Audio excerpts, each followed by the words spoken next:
Bom, aí a gente traz um outro conceito. Esse é um pesquisador húngaro chamado Mihaly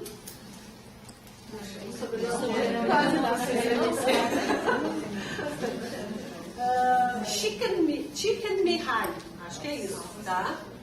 Ele, inclusive na internet, ele diz como se pronuncia o sobrenome dele, que é praticamente impossível. Né? E esse pesquisador, que é psicólogo, ele criou um conceito chamado estado de flow.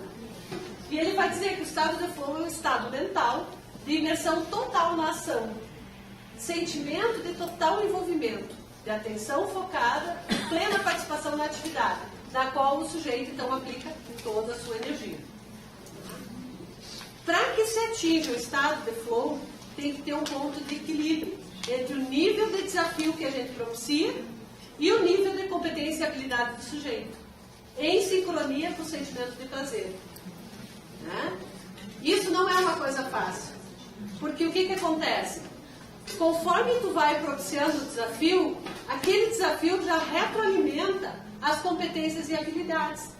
Então, para isso, tu tem que usar recursos da própria computação, que são os sistemas adaptativos, que ele vai, então, pegando essas informações, né, e usando no sistema para cada vez os desafios então serem condizentes com o nível que o sujeito está. Bom, isso tudo está dentro da perspectiva de immersive learning, aquilo que a teoria vem chamando de immersive learning, que é a aprendizagem imersiva. Então, ela é uma modalidade educacional, tu pode usar o immersive learning no contexto da sala de aula presencial também. Cujos processos de ensino e aprendizagem ocorrem em ambientes gráficos em 3D, criados a partir do uso de diferentes tecnologias digitais da web 3D, onde os sujeitos, então, participam de forma imersiva. Normalmente, nesse caso aqui, um avatar. E no Immersive Learning, tu pode tanto propiciar experiências de realidade virtual, né, que são as simulações, que simulam o que existe no presencial físico, como essa sala. Eu poderia simular ela, modelar ela tal e qual está aqui. E vocês via avatar chegariam e sentariam. Aliás, assim eram as palestras no início do Second Life. Falava em evento do Second Life, era isso. Nós fizemos isso. A gente modelou o Padre Verne, os avatares entravam e sentavam e assistiam um outro avatar na frente que falava. Então, é o primeiro nível da apropriação da tecnologia, transposição. Depois a gente vai fazendo diferenciação. Né? Mas no início é isso. Né? Foi o nosso processo também, a gente também passou por isso. Então, tanto pode propiciar experiências de realidade virtual, que é isso, simula tal e qual, quanto de virtualidade real, que são conceitos de Castells. Né? Que é o contrário, que é a realização de algo que é da imaginação, que é imaginado, que não tem rebatimento no mundo presencial físico. A partir dessas pesquisas, tem 2 livros que a gente escreveu. Um é Telepresença e o outro é esse, Comunidades de Aprendizagem de Prática e Metaverso, que é em parceria com 2 pesquisadores italianos. Nessa perspectiva, então, surge aquilo que eu disse para vocês, que a gente está começando a incluir, né? Que é o conceito de gamificação. Né? Então, é justamente isso, a inserção de elementos presentes na dinâmica dos games em contextos educacionais. Né? Não é a mesma coisa que usar jogos na educação. Usar jogos na educação é você partir de jogos prontos que existem no mercado, né? Para quê? Para tentar desenvolver alguns conceitos. A gamificação não. É aplicar elementos presentes na mecânica dos games para o contexto educacional. Tá? Não estou nem falando de jogo educacional. O jogo educacional para mim já está fora, é outra coisa. Tá? Bom, vamos lá. Como é que estamos no tempo aí, bebê? Tá. Na mesma época em que a gente estava pesquisando a tecnologia da Web 3D, a gente começou a trabalhar com Mobile Learning. Vocês lembram dos Palm? PDA? Alguém tinha aí Palm, PDA? Zaire 72? Era um organizador que ajudava a organizar várias coisas. Não era um smartphone, não era integrado com o celular ainda. Né? Existia um chamado iPad, que era desenvolvido pela HP.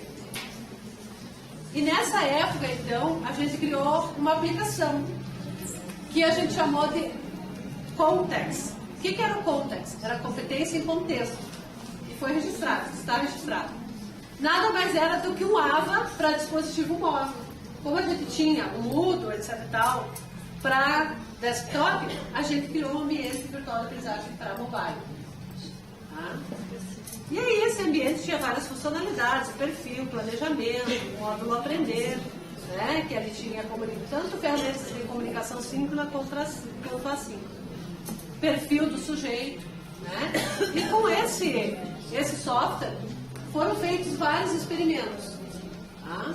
Principalmente na formação mais corporativa, não tanto específico na educação. Por quê? Porque não tinha como as crianças ter a iPad, né? Hoje o celular já daria, né? Então, o que a gente percebeu nessa pesquisa? Alguns desafios. Tamanho da tela, né? Vocês mesmos do celular, não é complicado assim o tamanho da tela para a gente enxergar, digitar, né? Largura de banda, conexão, né? Tem que ter uma internet boa, senão a gente já se irrita, que o negócio demora muito, não é assim? Exatamente. Né?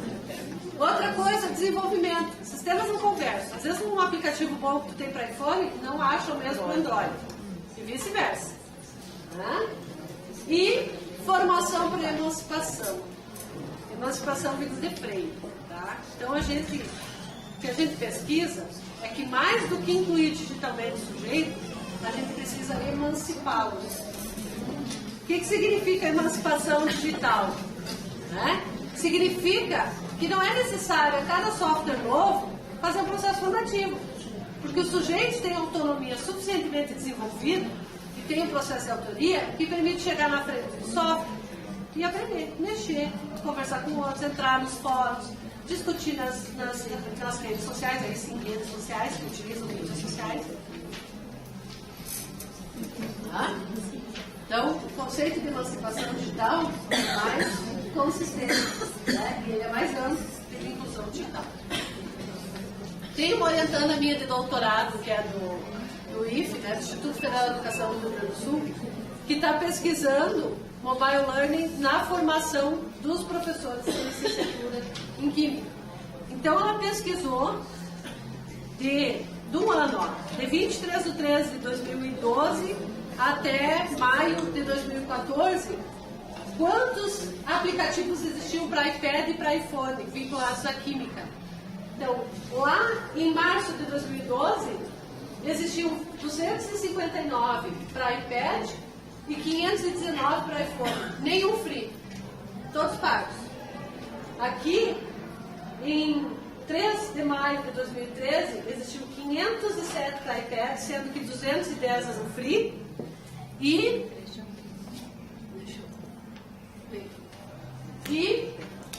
789